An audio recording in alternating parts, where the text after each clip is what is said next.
Üstün katılımcı golcüsü normalde. Bizden öyle biliniyor.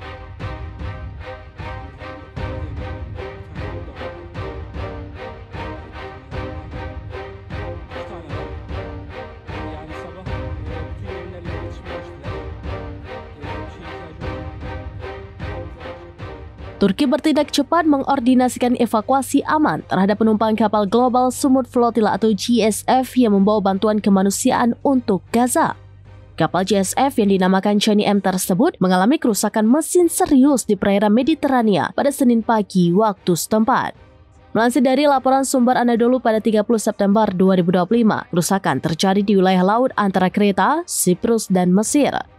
Dalam panggilan darurat, kapten kapal melaporkan melalui radio bahwa ruang mesin mulai kemasukan air, menimbulkan bahaya bagi para penumpang yang berasal dari berbagai negara, termasuk Luxembourg, Prancis, Finlandia, Meksiko, dan Malaysia. Merespons situasi darurat tersebut, otoritas Turki termasuk Bulan Sabit Merah Turki segera dimobilisasi untuk mengkoordinasikan proses evakuasi. Kapal Alma yang dipimpin oleh Kapten Semih Fener turut membantu operasi penyelamatan. Kapten Fener menjelaskan bahwa kapal Chani M tidak tenggelam, namun mengalami malfungsi teknis. Ia mengungkapkan bahwa sebanyak 12 orang penumpang telah berhasil dipindahkan ke kapal lain. Pihak Global Sumut Flotilla melalui pernyataan di platform media sosial juga menegaskan bahwa operasi berjalan lancar berkat koordinasi cepat dari pemerintah Turki dan kontribusi sigap dari Bulan Sabit Merah Turki di lapangan. Mereka menyampaikan apresiasi atas peran penting Turki dalam memastikan keselamatan para peserta dan upaya pengiriman bantuan.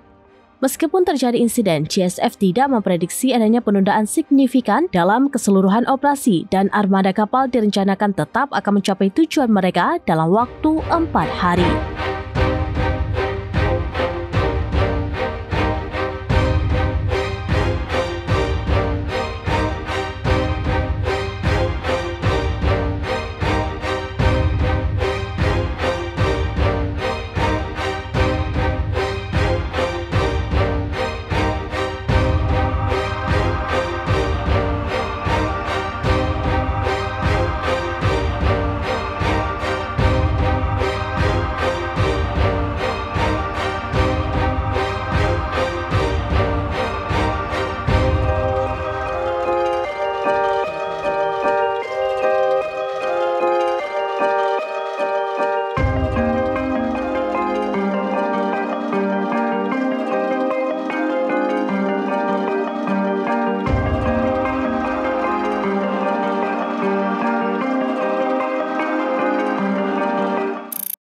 Download Tribun X sekarang, menghadirkan lokal menjadi Indonesia.